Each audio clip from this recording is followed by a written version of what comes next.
Hey YouTube, it's me Hens, and I'm back here with Beck. Let's get into the video. This is called Beck Kinda Reacts, Karina Kaboom, Amber's member only live. So let's get into it. And if you like this video, leave a like, subscribe, hit the notification bell, and let's get into it again. Hey everybody, thanks for coming back for another video. I want to start with a No few little problem. updates.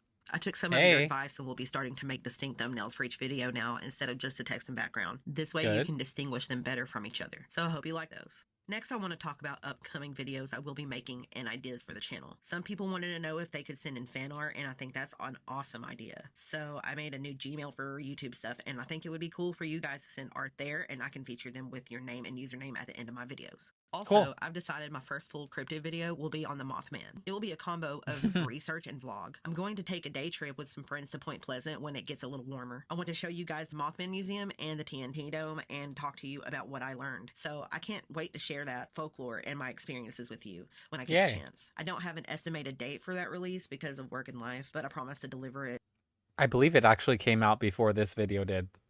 as soon as I can. Finally, I just want to mention that this video is a reactor reaction, similar to the Tom Harlock video, but not as many layers. I decided to react to Karina's video in this one, and I think I'll continue to do a few more reacting to reactors videos in the future. I'm not sure how many I'll do or which videos to react to just yet, but I definitely want to at least do a Mr. Snowflake video and probably the ankle and maybe a few compilations from others. Nice. I'm going to keep it simple with Nice. videos that either have me in them or are about things I feel like I have something to add from my perspective.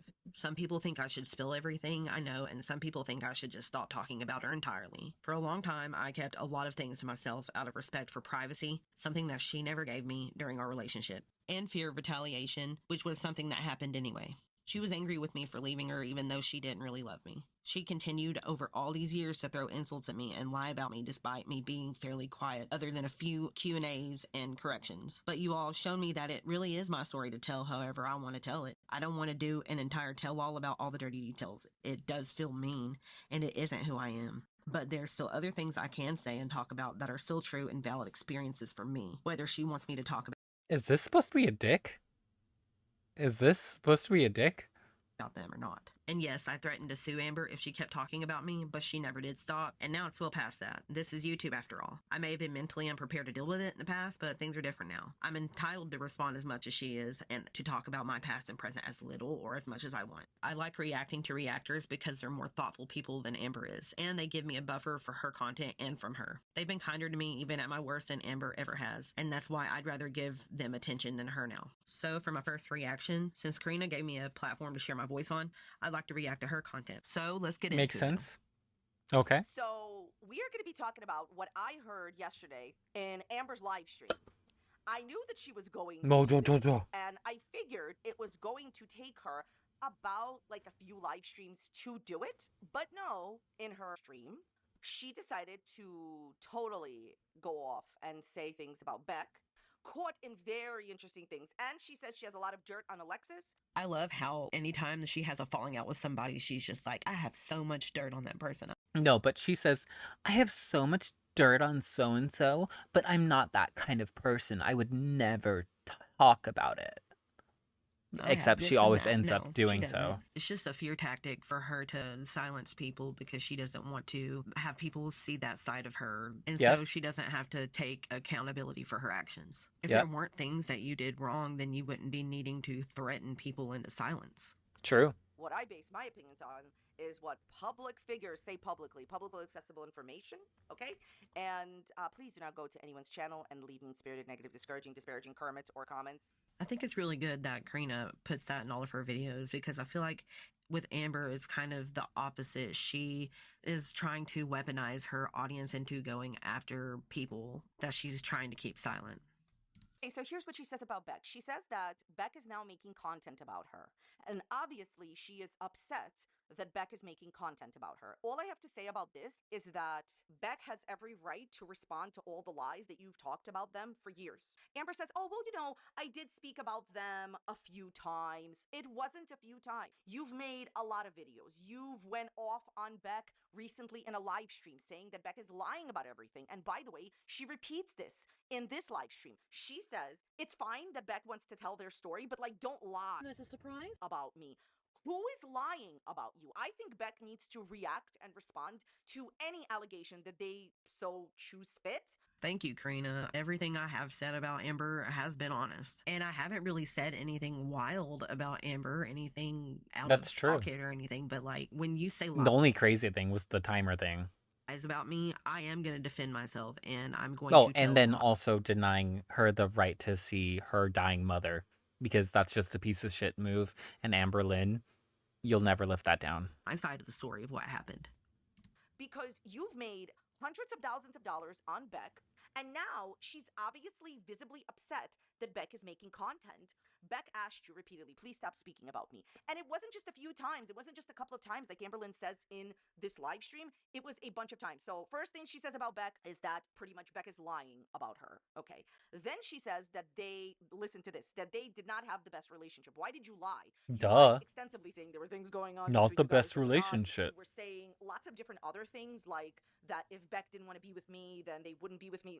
That's a lie, because you stopped them from leaving you many times. Beck later told us. So she says that, she wasn't in a good place when she was with Beck, which I can understand. Okay, that's true. And then she says, but it takes two to tango. Doesn't take two to abuse somebody. That takes one person with no self-control.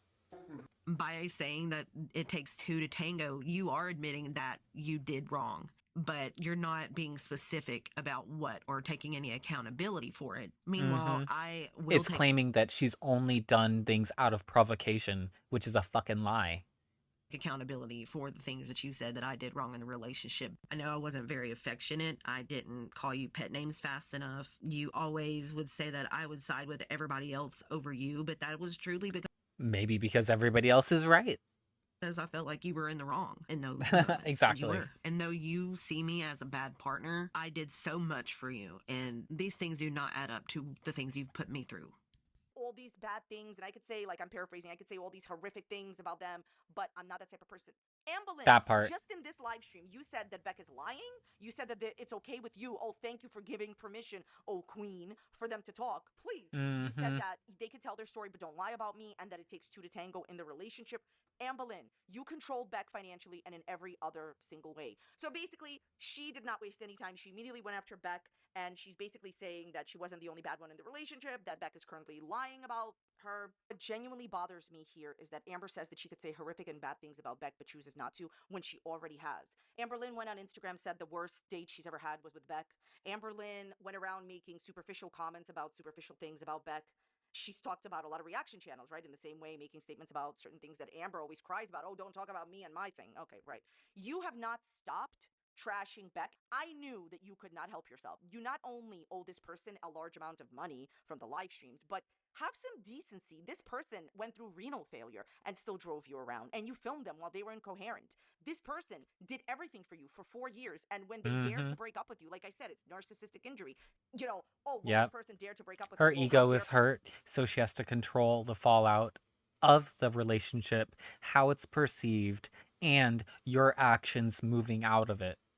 Or they made content about me. Well, you made content about them. You've made hundreds of thousands of dollars on them when they were in the pool telling them, oh, you better sit down, don't get up, you've continued to talk about them. After the breakup, Amberlynn has made a lot of money on Beck. So I personally feel that this happened way sooner than I thought. I thought that it would take her a few live streams to go off on Beck, but it didn't. I don't believe that Beck is lying. At the end of the day, Beck put up with so much, doing so much for you. They gave up a real relationship, okay? They gave up certain things in relationship that you guys were not doing for years on end. They gave up time with their family, and members of their family are no longer with us, and they gave up time with them for you. And yes, everybody makes their own decisions, but the point is you financially controlled them, and you are still trying to trash them and being upset that they have something to say. And I truly, honestly feel like I was obligated to do so because she didn't have have anybody else in her life. Like, she had burned every single bridge of every other person in her past. She had no one but me and the people around me, and she took all of us down with her. I felt that if I had left, that the animals wouldn't get taken care of, and I already knew that Amber could not take care of herself. In one of my last lives with Amber, you guys heard me say, who's the one that's been wiping you? And obviously, I didn't mean for anybody to hear that, but you guys did. And I'd only said that because I was just so frustrated in that moment because she kept acting like I hadn't done anything for her. At one point, she said that I didn't do any caretaker-y things for her, so I didn't feel like a caretaker. But I did start to feel like a caretaker, and I'd felt like one since we had lived with Eric and Ricky. So that's where the whole wiping thing started, was when we were living with Eric and Ricky. And that didn't stop until the day we broke up. But even before then, I felt like a caretaker. Wow. I would do all of the housework, That's crazy. all of the cleaning. I would help her try to maintain her hair because it would get matted, and I would help her wash the back of her neck because just she like would wear chokers. And the uncle saw that she had matted hair in the Destiny era. It looked matted, and so it probably became matted during the Beck era when she was truly bedbound. Interesting. It would rub on the back and like stain it, so I'd try to help her get the stain off. So while I wasn't perfect, I did do my best, and none of that excuses the things that you have said about me and the lies you have told. And none of that makes our experiences equal. So that's it for this video. The rest of the video is just about Amber's current breakup, and I don't really want to speak on that right now. I want to thank Karina Kaboom again for the nice things that she said about me in this video. And if you missed the last video, it is a taste of what is to come with my upcoming videos about more cryptid stuff, or spooky and mystery videos in general. And I'd like to do more live streams in the future if you guys enjoyed the last one. I want to thank everyone who watched this video, and I hope to see you in the next one. Thanks, Beck. Thank you, Beck. That was wonderful. That was wonderful. If you enjoyed this reaction, leave a like, subscribe, and leave a frog in the comments. Bye.